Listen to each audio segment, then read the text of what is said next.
یہ ہوتے ہیں بولیے ظاہری حواس، دیکھنا، سننا، سونگنا، چکھنا، مس کرنا، ہاتھ لگانا، محسوس کرنا، یہ ہے ظاہری حواس. یہ ہمارے پاس بھی ہیں، یہ سب کے پاس ہیں، لیکن ہمارے پاس ہونے کی حیثیت اور ہے، نبیوں کے پاس ہونے کی شان اور ہے. جس طرح ہم نے دیکھا کہ حضور علیہ السلام کا اور انبیاء کا سننا کیا ہے. حضرت سلیمان علیہ السلام کا وہ واقعہ جو میں نے سنایا تھا کہ ابھی 3 میل کے فاصلے پر ہیں اور قرآن کہتا ہے کہ چیونٹی نے سن لیا قدموں کو، آہٹ کو، اور کہا کہ اپنی اپنی بلوں میں چلی جاؤ، یہ نہ ہو کہ سلیمان کا لشکر تمہیں مصر کے گزر جائے. اب اس میں کمال کس کا ہے؟ حضرت سلیمان علیہ السلام نے سنا اور مسکرا پڑے. اس میں کمال تو حضرت سلیمان علیہ السلام کا نہیں ہے، وہ تو نبی ہیں، انہوں نے تو سننا ہی ہے. اس میں چیونٹی کی کمال ہے، چیونٹی کا کمال ہے کہ اس نے سن لیا کہ 3 میل کے سفر کے اوپر اللہ کا نبی لشکر سمیت آ رہا ہے. کیا خیال ہے اگر چیونٹی سن سکتی ہے تو کیا اللہ کا محبوب اپنے غلاموں کا درود بھی سن سکتا ہے؟ جی جال بھائی، چیونٹی سن سکتی ہے، اس کا مانتے ہیں اور بتاتے ہیں کہ قرآن میں سورہ نمل، اللہ نے اس سورت کا نام ہی سورہ نمل رکھا. سورہ نمل چیونٹی والی سورت. جس نے نبی کی آہٹ کو سنا اللہ نے اس کے نام کی سورت بنا دی ہے. اب آگے، جس نے صرف سنا، یہ تھی قوت سامعہ، قوت سامعہ. اسی طرح ہم نے پچھلے جمعہ المبارک انبیاء کرام کی قوت باصرہ کو بھی دیکھا تھا. حضرت ابراہیم علیہ السلام کا پتھر پر کھڑے ہو کر تمام حجابات کے پار اللہ رب العزت کے عرش کی زیارت کرنا، جنتوں کی زیارت کرنا، وہ سارے معاملات. پھر قوت سامعہ، قوت لامسہ ہم نے نہیں پڑھا تھا، اور آج ہم قوت لامسہ اور قوت شامہ، یہ ہم اس پر گفتگو کریں گے. اللہ تعالی ہمیں حق کہنے کی اور سننے کی توفیق عطا فرمائے. آمین. یہاں پر میرے پاس قوت ذائقہ کے اوپر ایک بات موجود ہے. حضرت جابر بن عبداللہ رضی اللہ تعالی عنہ آپ فرماتے ہیں، یہ مروی روایت ان سے مروی ہے، آپ فرماتے ہیں کہ خیبر کے مقام پر، مقام خیبر پر ایک یہودیہ نے سرکار دو عالم صلی اللہ علیہ وآلہ وسلم کی بارگاہ اقدس میں، قوت ذائقہ کی بات کر رہا ہوں میں آپ کے سامنے، حضور کے سامنے چکھنے کی قوت کیا ہے؟ ہمارا چکھنا اور ہے، امام الانبیاء کا چکھنا اور ہے. اس نے حضور کی بارگاہ میں نذرانہ پیش کیا، گوشت بنا ہوا، گوشت پکا کر حضور کے سامنے پیش کیا، اور دستیاں بنا کے، اسے پتا تھا کہ آقا دستی کا گوشت بڑا خوش ہو کے شوق سے کھاتے ہیں، یعنی پورا بکرا ہو، چھترا ہو، اس کے اندر سے حضور دستی کا گوشت پسند فرماتے تھے. اس نے دستی کا گوشت زیادہ سا بنایا اور حضور کو دعوت دی اور آقا کے سامنے جا کے رکھ دیا. صحابہ کرام بھی حضور کے ساتھ تھے. میرے آقا نے کھانا تناول فرمانا شروع کیا. جب شروع کیا تو حضور نے ایک لقمہ توڑا اور منہ میں ڈالا. صحابہ نے کھانا شروع کر دیا. اتنے میں کریم آقا علیہ السلام نے جب دوبارہ لقمہ توڑا، اس عورت نے اس گوشت کے اندر زہر ملا کے پیش کیا تھا. زہر القلب گوشت تھا. حضور نے جب ایک لقمہ کھا لیا اور دوسرا کھانے لگے تو اس بوٹی نے، گوشت نے بول کے کہا، کلام کر کے کہا، اے اللہ کے رسول مجھے نہ کھائیے گا، میرے اندر زہر، میرے اندر مجھے نہ کھائیے گا، میرے اندر زہر ملا ہوا. میرے آقا نے ہاتھ روک لیا اور فرمایا صحابیوں ہاتھ روک لو، اس کھانے کے اندر زہر ہے. اب جنہوں نے کھا لیا تھا، ایک روایت میں آتا ہے کہ صحابہ میں سے 2 نے کھا بھی لیا تھا اور ایک شہید ہو گئے تھے. جب حضور نے منع فرمایا کہ اسے نہ کھانا، اس میں زہر ہے، اور فرمایا بلا کے لاؤ، اس عورت کو لایا گیا اور فرمایا تم نے یہ جو گوشت ہمارے سامنے رکھا ہے اس کے اندر زہر ہے؟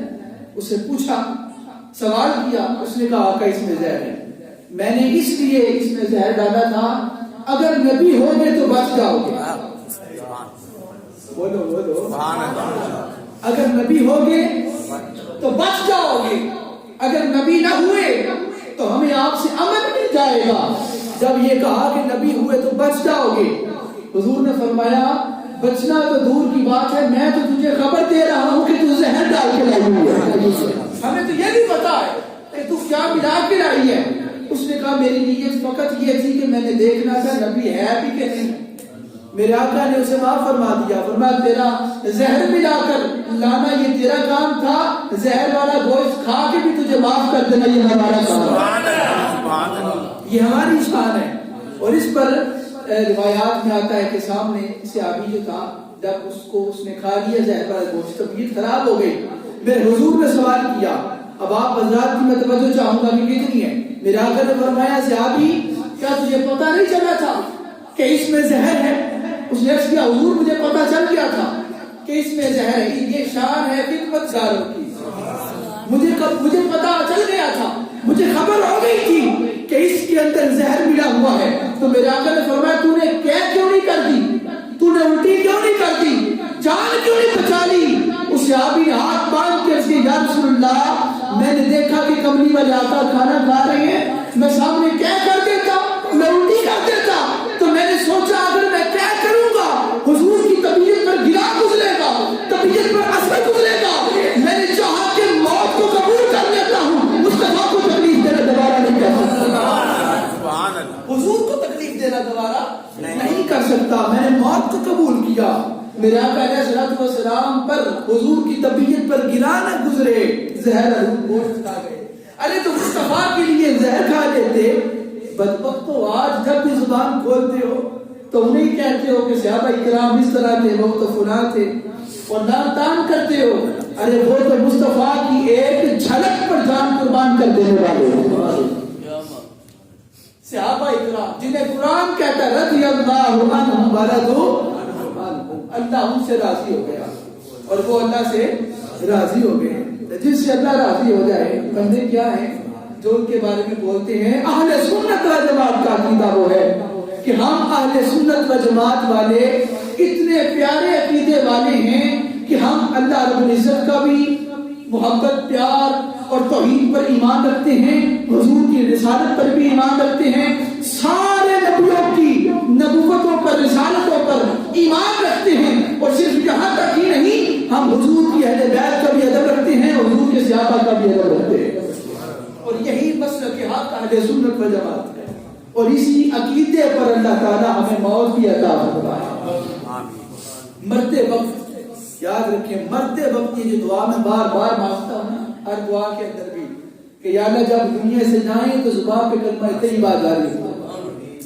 آمین کہیے، کیونکہ ایسا وقت آتا ہے کہ بندہ دنیا سے جاتا ہے ساری زندگی حالت ایمان، لیکن جاتے وقت زبان پہ کلمہ نہیں آتا. جاتے وقت بولو زبان پہ کلمہ نہیں آتا. یہیں پہ رک کر میں آپ کو ایک حدیث سناتا چلوں تاکہ جو نوجوان بیٹھے ہیں جن کے والدین سلامت ہیں ان کے بارے میں ان کو بھی ایک حدیث سناتا چلوں تاکہ وہ اس پر عمل کر سکیں. ایک صحابی حضرت علقمہ، ان کے وصال کا وقت آیا، حضور کے پاس پیغام لایا گیا، حضور آپ کے غلام کا آخری وقت ہے اور نزع کا عالم ہے لیکن جان نہیں نکل رہی، جان نہیں نکل رہی، کلمہ نہیں جاری ہو رہا زبان پر. میرے آقا نے فرمایا چلو چلتے ہیں. میرے آقا تشریف لے آئے، آخری وقت ہو رامینہ کلالہ، سبحان اللہ، حضور تشریف لے آئے. میرے آقا نے آ کر اپنے غلام کو دیکھا، حالت دیکھی. میرے آقا نے فرمایا اس کی ماں کو بلاؤ. ماں کو بلایا گیا. میرے آقا نے فرمایا اے خاتون بتاؤ کہ یہ جو تیرا بیٹا ہے کیا یہ تیرا بے ادب تھا، کیا یہ تیرا گستاخ تھا، کیا تو اس پہ راضی ہے، تو اس سے مطمئن ہے؟ اس نے کہا حضور میں اس سے راضی نہیں، یہ میرا گستاخ تھا. جب بھی گھر میں لڑائی ہوتی تھی اس کی بیوی کی اور میری تو یہ ہم دونوں کی لڑائی میں اپنی بیوی کو سچا کرتا تھا اور اپنی ماں کو جھوٹا کر دیتا. نتیجہ کیا نکلا؟ کہا کہ جب ہر وقت یہ اپنی ماں کو جھوٹا کر کے اپنی بیوی کو سچا کرتا تھا، میں اس وقت دعا کرتی تھی کہ مولا اس سے اس کا بدلہ اور حساب ضرور لینا. اور آج وہ وقت ہے کہ اس کی جان نہیں گزر رہی. میرے آقا نے مسکرا کر فرمایا بیوی سے معاف کر دے. بولو تو صحیح ہے، اسے معاف کر دے. یہ سن کر اس نے کیا جواب دیا؟ اس نے کہا حضور میں نے اسے معاف نہیں کرنا، میں اسے اتنی تنگ ہوں کہ میں نے ساری زندگی رو کے گزاری ہے، میں اسے معاف نہیں کروں گی. میرے آقا نے فرمایا لاؤ لکڑیاں اور جلاؤ آگ. وہ خاتون دیکھنے لگی کہ یہ کیا کرنے لگے ہیں. میرے آقا نے فرمایا کیا کرنا ہے؟ لکڑیاں اکٹھی کر کے اسے جلانے لگے ہیں. ماں تھی، پوچھا وہ کیوں؟ کہا کہ تو نے معاف نہیں کیا، کلمہ جاری نہیں ہو رہا، موت نہیں آ رہی، تکلیف میں ہے، جب مر جائے گا تو پھر جائے گا جہنم کے اندر ہی نا. اپنی ماں کا بے ادب ہے، جنت میں تو نہیں پھر جائے گا، تو وہاں جا کے تو جلنا ہے. پھر یہیں پہ جلا دیتے ہیں. لکڑیاں جلائی گئی، اس ماں کی ممتا جاگ اٹھی، کہتی آقا میں نے اسے معاف کر دیا. اور مجھے بول کے بتاؤ سبحان اللہ کیوں نہیں کہہ رہے؟ جب دنیا والی ایک ماں کا پیار یہ ہے، اللہ تو 70 ماں سے زیادہ پیار کرتا ہے. اللہ تو 70 ماں سے زیادہ پیار کرتا ہے. اگر آپ چاہتے ہیں سبحان اللہ کہتے تو میں آپ کو حدیث سناتا ہوں. ماشاءاللہ میں آپ کو بڑی پیاری حدیث سناتی ہوں. ایک صحابی حضور کے پاس آئے اور آج کہتے ہیں آقا حساب کون لے گا؟ حساب کون لے گا؟ میرے آقا نے فرمایا اللہ. کون لے گا؟ سب بولو، پھر بولو، پھر بولو. حساب اللہ لے گا. وہ صحابی مطمئن ہوگی کہتا ہے اچھا اگر اللہ دے گا پھر خیر ہے، پھر خیر ہے. میرے آقا نے فرمایا کیسے؟ بات تو سن، بیٹھ تو صحیح. اٹھ کے چل پڑا. حضور ٹھیک ہے پھر خیر ہے. میرے آقا نے فرمایا تجھے کیسے مطمئن ہو گیا؟ تو کیسے اطمینان سے جا رہا ہے؟ تجھے کیسے پتا خیر ہے؟ اس نے کہا بے فکر ہو کے اس لیے جا رہا ہوں، ایک کریم حساب لینے والا ہوگا، دوسرا کریم حساب دلوانے والا ہوگا. اللہ زندہ فرمائے کریم حساب لینے والا اور دوسرا کریم دلوانے والا ہوگا. جب وہ حساب لے رہا ہوگا آمنہ کا لال وہاں بیٹھ کے دیکھ رہا ہوگا. مجھ پر واہ، 2 کریموں کا سایہ ہے مجھ پر. سبحان اللہ. ایک طرف رحمت مصطفیٰ ہے، ایک طرف لطف رب جلی ہے. اب یہیں پر رکیں. یہ تھا کہ جو میرے آقا علیہ السلام کا ذائقہ تھا یہ اس کی بات سے بات چلی. پتہ چلا جو والدین کا گستاخ ہے اس کی آخرت بہتر نہیں بولے، آخرت اس کی بہتر نہیں ہے. اب میں آپ سے یہی جملہ دوبارہ کہلوانا چاہتا تھا، جو دنیا میں رہتے ہوئے اپنے والدین کا گستاخ ہو اس کی آخرت بہتر نہیں، تو جو نبی کے والدین کا گستاخ ہو اس کی آخرت کیسے بہتر ہو سکتی ہے؟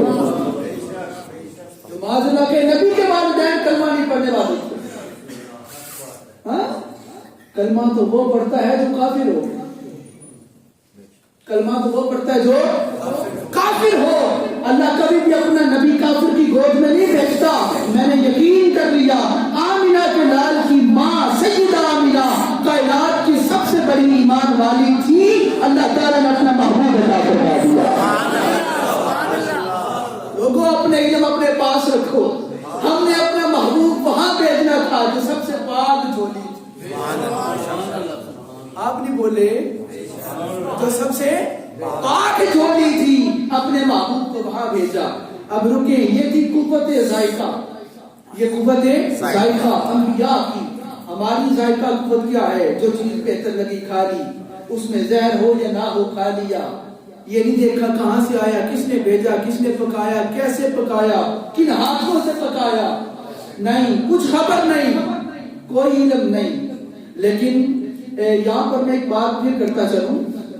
یہ جو باہر کے کھانے ہوتے ہیں نا، یہ ہم سب مل کے کھاتے ہیں، لیکن طبیعت پر کیا اثر پڑتا ہے، اس کا اثر جو ہے روحانیت پر کتنا پڑتا ہے وہ بھی سنیں، بہت زیادہ پڑتا ہے۔ حضرت سیدنا مجدد الفسانی رحمت اللہ تعالی علیہ، آپ کے صاحبزادے ایک مرتبہ حجرے کے اندر تشریف لانے لگے تو باہر جوتے پڑے ہوئے دیکھے تھے، جوتے آپ نے پکڑ کے علیحدہ علیحدہ کر دیے، آدھے الگ کر دیے اور آدھے الگ کر دیے۔ لوگوں نے پوچھا جناب یہ کیا کیا؟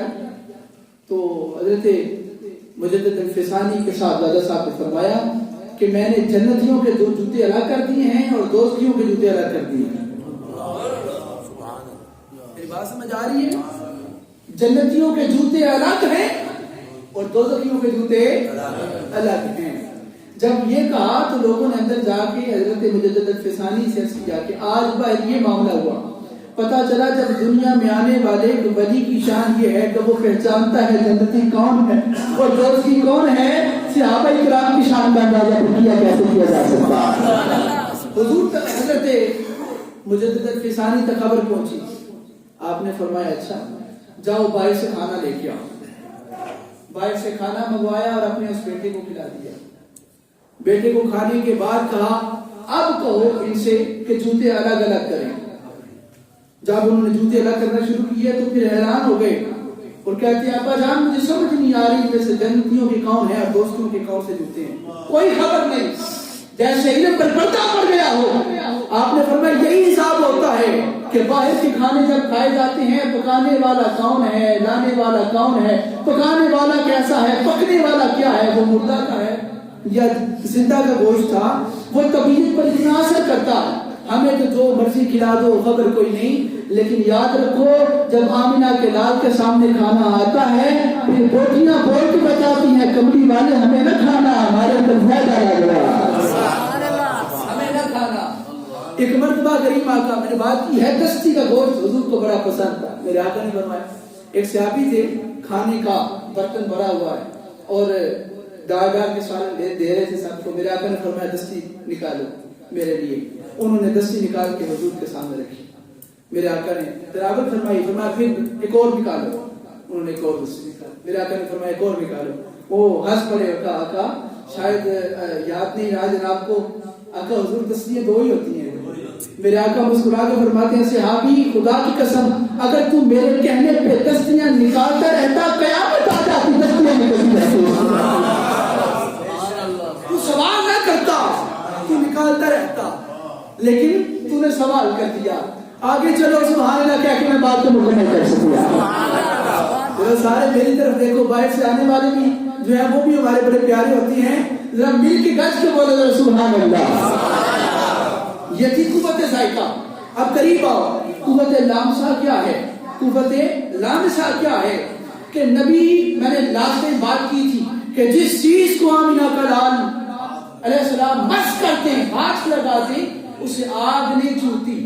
حضرت جناب ابراہیم علیہ السلام کو آگ میں ڈالنے کے لیے لایا گیا اور منجنیق تیار کی گئی اور آگ میں لانے کے لیے جب لایا گیا اللہ رب العزت نے فرمایا جبریل جا، جلدی جا، اور جبریل آئے اور آ کے پوچھا کوئی حاجت ہے؟ فرمایا تجھ سے نہیں ہے، بولو تجھ سے نہیں ہے، جس کے لیے آگ میں جا رہا ہوں نا وہ جانتا ہے مجھے کیا چاہیے، تجھ سے کوئی حاجت نہیں۔ جبریل واپس پلٹا، تجھ سے کوئی حاجت نہیں۔ پتہ چلا جب مخلوق کو ضرورت ہو تو جبریل آتا ہے پوچھنے کے لیے، جب نبیوں کو حاجت ہوتی ہے نا ان کا حاجت روا جبریل نہیں ہوتا، آمنہ کا نام ہوتا ہے۔ انبیاء کے حاجت روا حضور ہیں اور حضور کا حاجت روا اللہ ہے۔ فقط یہ بات کو اس طرح نہ لے لیجئے گا کہ ہمارا حاجت روا اللہ نہیں ہے، ہر چیز کا حاجت روا، ہر شے کا حاجت روا اللہ ہے، لیکن یہ بھی یاد رکھو اللہ نے فرمایا میں نے محبوب سب کچھ بنا کے تیرے حوالے کر دیا۔ حضرت میرے آقا نے فرمایا لکھا ہوا ہے ابراہیم جنتی ہے، بولو ابراہیم جنتی ہے، یہ حدیث پاک ہے حضرت ابو ہریرہ سے۔ فرمایا لکھ ابو ہریرہ لکھ، آدم علیہ السلام جنتی ہیں، نوح علیہ السلام جنتی ہیں، ابراہیم علیہ السلام جنتی ہیں، عیسیٰ علیہ السلام جنتی ہیں، موسیٰ علیہ السلام جنتی ہیں. اور فرمایا یہ صرف جنتی نہیں ہے، یہ سب جنت والوں کے سردار ہیں. اور فرمایا پھر ان پانچوں کے اوپر میں محمد سردار ہوں. یہ سب کے سردار ہیں اور میں ان کا سردار ہوں. حضرت جناب ابراہیم علیہ السلام کو آگ میں ڈالنے کی تیاری کی جا رہی ہے، اور آگ میں ڈالنے سے پہلے جب آگ میں گئے کوئی ذہن اس سے خالی نہیں. ہر بشر کو پتا ہے، ہر بندے کو پتا ہے کہ جب آگ میں گئے تو آگ گلزار ہو گئی، آگ امن والی ہو گئی، آگ ٹھنڈی ہو گئی. کس کے لیے؟ جناب ابراہیم کے لیے. اگر آپ چاہیں تو اس سے اگلی بات بھی میں آپ کو سنا سکتا ہوں. نبیوں کے لیے تو آگ ٹھنڈی ہوتی ہی ہے، تو نبی کے ماننے والوں کے لیے نہیں سمجھ آئی؟ جب آگ میں ڈالا جا رہا تھا جناب ابراہیم کو اور لایا جا رہا تھا، اب نمرود کے محل کے اوپر سے نمرود کی بیٹی نے اوپر سے دیکھا کہ ابراہیم کو آگ میں ڈالا جانے لگا ہے، اور وہ محبت کرتی تھی حضرت ابراہیم علیہ السلام سے، محبت رکھتی تھی، ان کا پیار اپنے سینے میں رکھتی تھی. جب دیکھا کہ اللہ کا نبی آگ میں ڈالا جانے لگا ہے، ابھی آگ میں ڈالا نہیں، جب آگ میں گئے وہاں سے اس نے اوپر سے چھلانگ لگائی کہ جہاں ابراہیم آگ میں جا رہا ہے میں نے زندگی گزار کے کیا کرنی ہے، میں بھی اس آگ کی قربان ہو جاتی ہوں. جب اس نے اوپر سے چھلانگ لگائی، اب محدثین لکھتے ہیں اسے کچھ نہ ہوا. سوال کیا گیا کہ ابراہیم تو نبی تھے، انہیں آگ نہیں لگی، لیکن یہ عورت نبی نہیں تھی، کوئی ولیہ نہیں تھی، اسے آگ نے کیوں نہیں جلایا؟ ایک ہی جواب ملتا ہے، جس کے سینے کے اندر خلیل اللہ کی محبت تھی اسے آگ نے چھوڑ دیا. اب آپ بولو کہ جس کے سینے کے اندر خلیل اللہ کی محبت ہوتی ہے اسے آگ نہیں جلاتی، تو جس سینے کے اندر محمد حبیب اللہ کی محبت ہے اسے کیسے جلا سکتی ہے؟ یہاں سے عقیدہ ملا.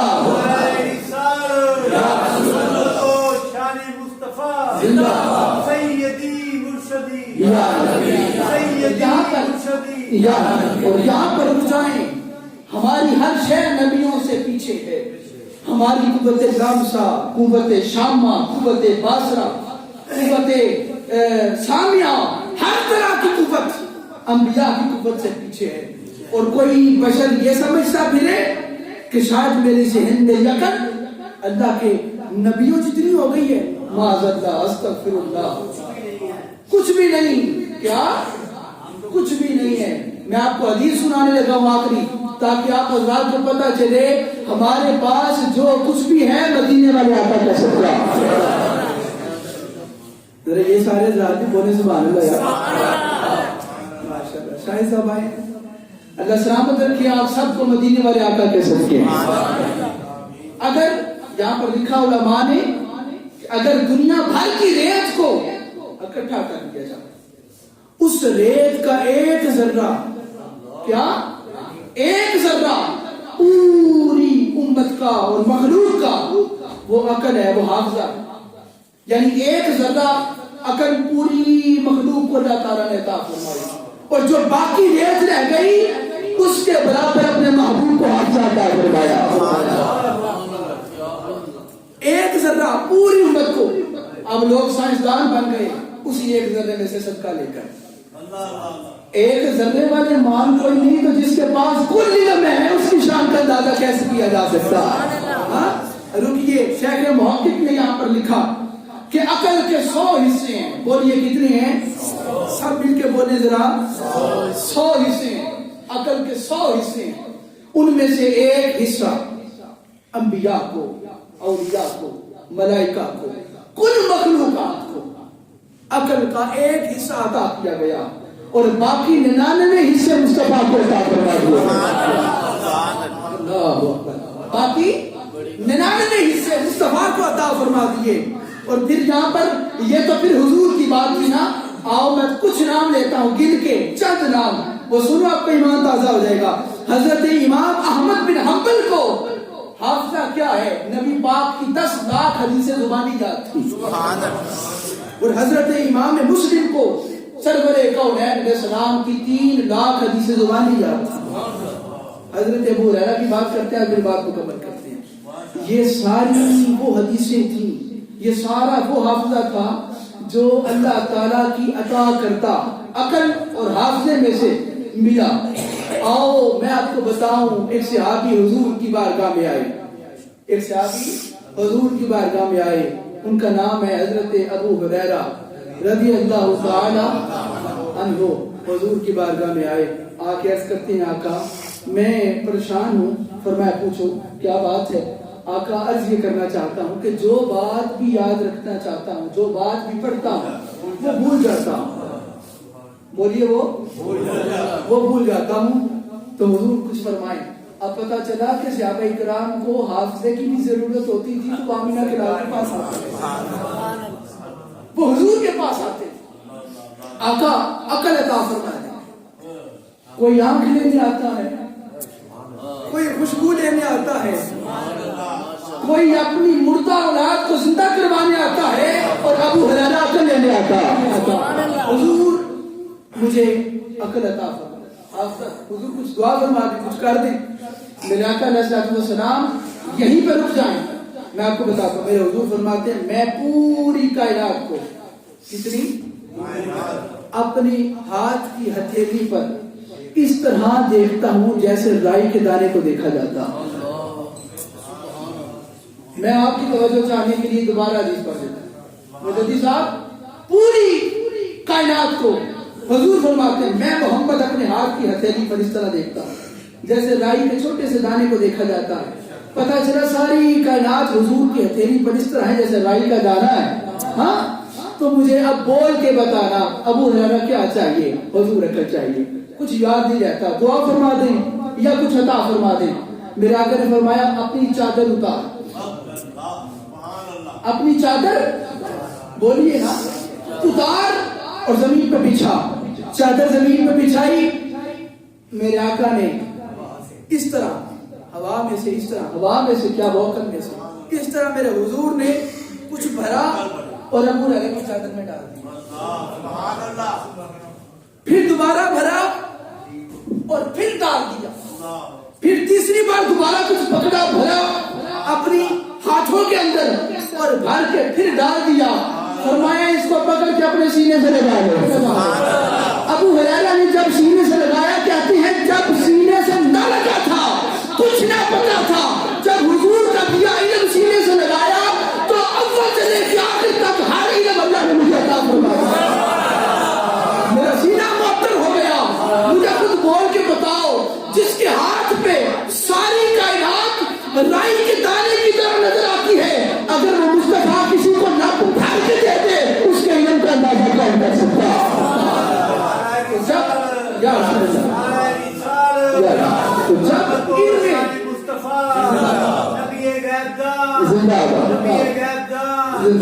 جب حضور کے عطا کردہ علم کا اندازہ کوئی نہیں کر سکتا تو مجھے اب سارے مل کے کہنا کہ حضور کے علم کا اندازہ کون کر سکتا ہے؟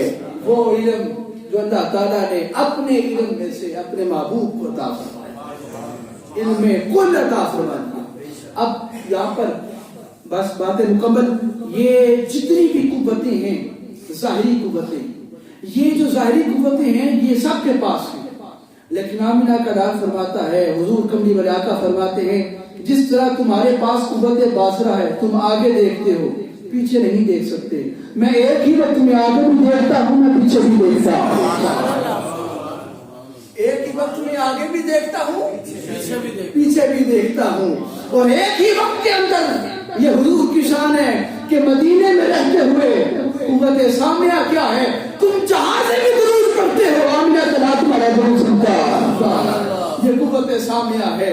حضرات عزیز وقار، اس کے علاوہ باطنی قوتیں ہوتی ہیں جو انبیاء کرام کے پاس اللہ تعالیٰ نے عطا فرمائی ہوتی ہیں. اور باطنی قوتوں کے اندر عقل، روح اور قلب کی یہ قوت ہے، جسے جیسے باقی قوت حافظہ، قوت سامعہ، قوت لامسہ یہ ظاہری حواس ہیں، انبیاء کے باطنی حواس بھی ہوتے ہیں.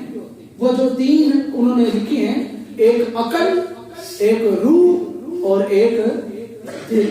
ان تینوں کے بارے میں انشاءاللہ العزیز آئندہ جمعۃ المبارک میں حاضری پیش کروں گا. اللہ تعالی ہمارا آنا بیٹھ